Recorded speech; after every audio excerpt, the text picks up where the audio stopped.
আসসালামু আলাইকুম। রমজান স্পেশাল ভিন্ন 4টি রেসিপি, আশা করি আপনাদের ভালো লাগবে। হযরত ইসহাক ইবনে ইব্রাহিম হানজালি ও আবদুল্লাহ ইবনে মুহাম্মদ ইবনে আব্দুর রহমান ইবনে মিসওয়ার জুরহি রাদিয়াল্লাহু আনহু জাবির রাদিয়াল্লাহু আনহু থেকে বর্ণিত, তিনি বলেন, রাসূলুল্লাহ সাল্লাল্লাহু আলাইহি সাল্লাম বলেন, কাআব ইবনে আশরাফের জন্য কে আছো? কেননা সে আল্লাহ তাআলা ও তার রাসূল সাল্লাল্লাহু আলাইহি সাল্লামকে কষ্ট দিয়েছে।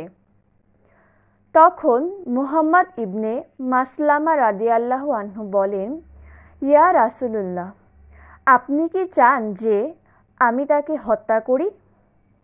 তিনি বললেন, হ্যাঁ। তিনি বললেন, তবে আমাকে বলার অনুমতি দিন। তিনি বললেন, বলো। তারপর তিনি তার কাছে এলেন। তাদের পূর্বেকার কথা অনুসারে তিনি বললেন, পারস্পরিক সম্পর্কের কথা উল্লেখ করলেন এবং বললেন, এ ব্যক্তি তো অর্থাৎ নবী সাল্লাল্লাহু আলাইহি সাল্লাম সাদাকা উসুল করতে চায় এবং সে আমাদের অতিষ্ঠ করে তুলেছে। সে যখন তা শুনতে পেল তখন বলল, আরও অপেক্ষা করো, আল্লাহর কসম, সে তোমাদের কষ্ট দেবেই।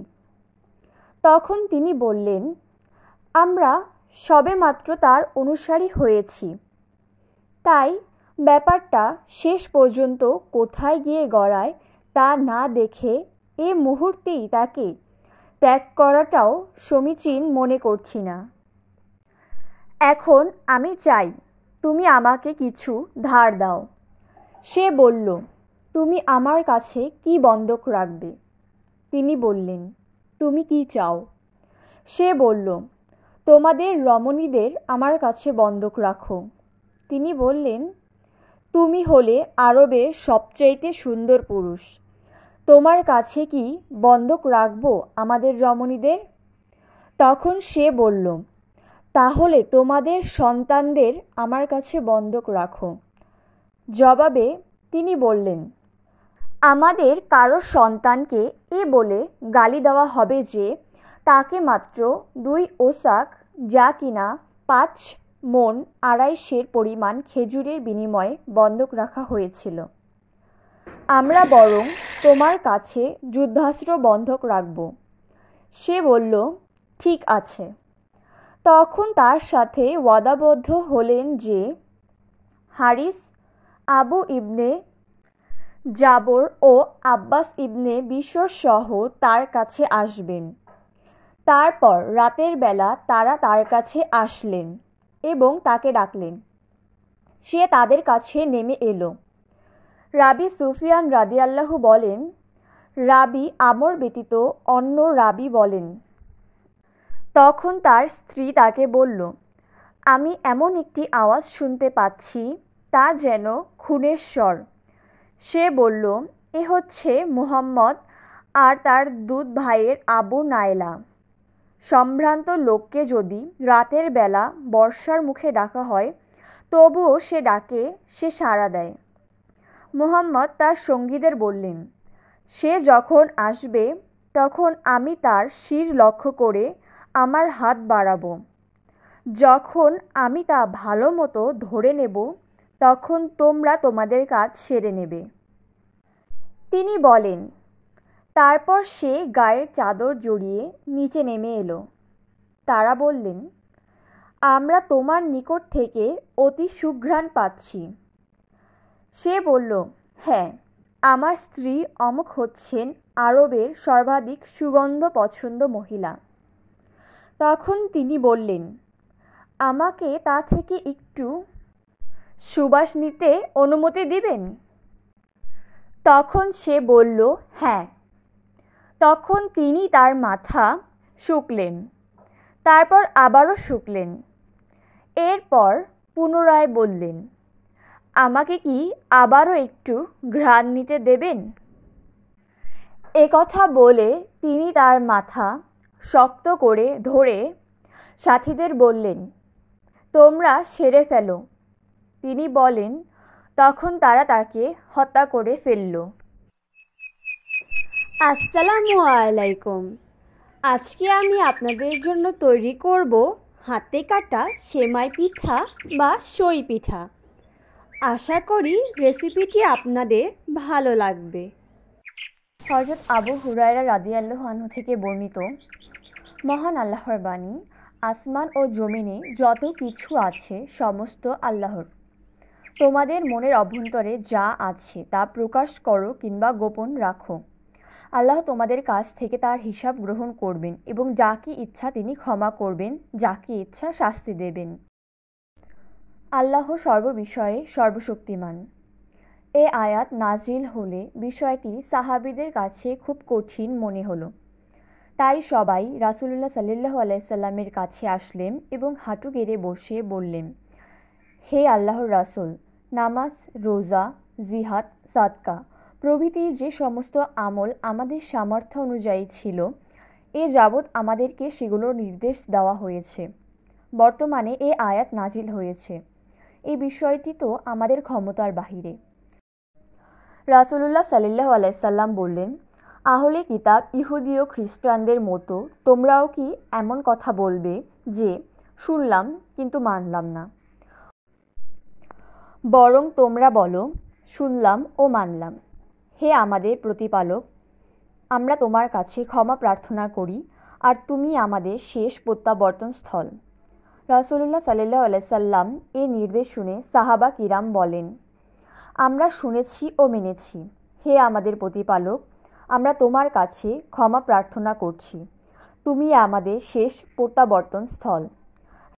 রাবি বলেন, সাহাবীদের সকলে এ আয়াত পাঠ করলেন এবং বিনয়াপ্লুত হয়ে মনে প্রাণে তা গ্রহণ করে নিলেন।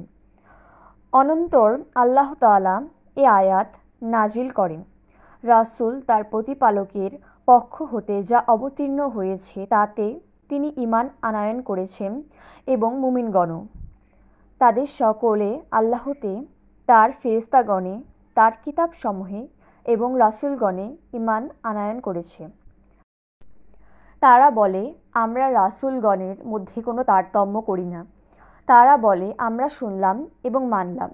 হে আমাদের রব, আমরা তোমার কাছে ক্ষমা চাই এবং তোমার কাছে আমাদের প্রত্যাবর্তন স্থল।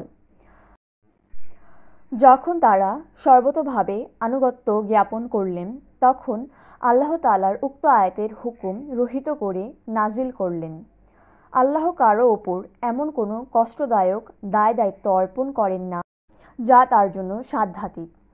সে ভালো উপার্জন করে তা তারই এবং মন্দ উপার্জন করে তাও তারই। হে আমাদের রব, যদি আমরা বিস্মৃত হই কিংবা ভুল করে ফেলি তবে তুমি আমাদিগকে পাকড়াও করো না। রাসূলুল্লাহ সাল্লাল্লাহু আলাইহি সাল্লাম বলেন, হ্যাঁ মেনে নিলাম। আরও ইরশাদ হলো, হে আমাদের প্রতিপালক, আমাদের পূর্ববর্তীগণের ওপর যেমন গুরু দায়িত্ব অর্পণ করেছিলেন আমাদের ওপরও তেমন দায়িত্ব অর্পণ করো না। রাসূলুল্লাহ সাল্লাল্লাহু আলাইহি সাল্লাম বললেন, হ্যাঁ মেনে নিলাম। আরও ইরশাদ হলো, হে আমাদের রব, এমন ভার আমাদের ওপর অর্পণ করো না যা বহন করার শক্তি আমাদের নেই। রাসূলুল্লাহ সাল্লাল্লাহু আলাইহি সাল্লাম বললেন, হ্যাঁ মেনে নিলাম। আরও ইরশাদ হলো, আমাদের পাপ মোচন করো, আমাদেরকে মাফ করো, রহম করো, তুমিই আমাদের অভিভাবক। সুতরাং কাফির সম্প্রদায়ের বিরুদ্ধে আমাদিগকে বিজয়ী করো।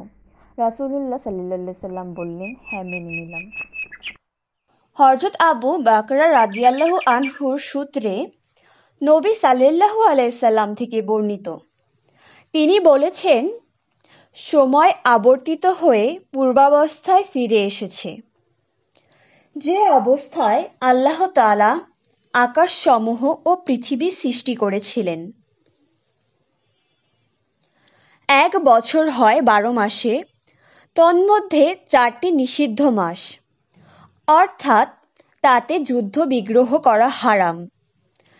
এর 3 মাস হলো ক্রমাগত যুলকাদা, যুলহাজ্জা, মুহররম, আর রজব মাসও নিষিদ্ধ মাস, যা জামাদিউস সানি এবং শাবানের মাঝে অবস্থিত। এরপর তিনি বললেন, এটি কোন মাস? আমরা বললাম, আল্লাহ তার রাসূল সাল্লাল্লাহু আলাইহি সাল্লাম এ ব্যাপারে অধিক জ্ঞাত। বর্ণনাকারী বললেন, এরপর তিনি বলেন, এ কি জিলহজ মাস নয়? আমরা বললাম, জি হ্যাঁ। তিনি বললেন, এ কোন শহর? আমরা বললাম, আল্লাহ ও তার রাসূল সাল্লাল্লাহু আলাইহি সাল্লাম অধিক জ্ঞাত আছেন। বর্ণনাকারী বলেন, তিনি কিছুক্ষণ চুপ রইলেন।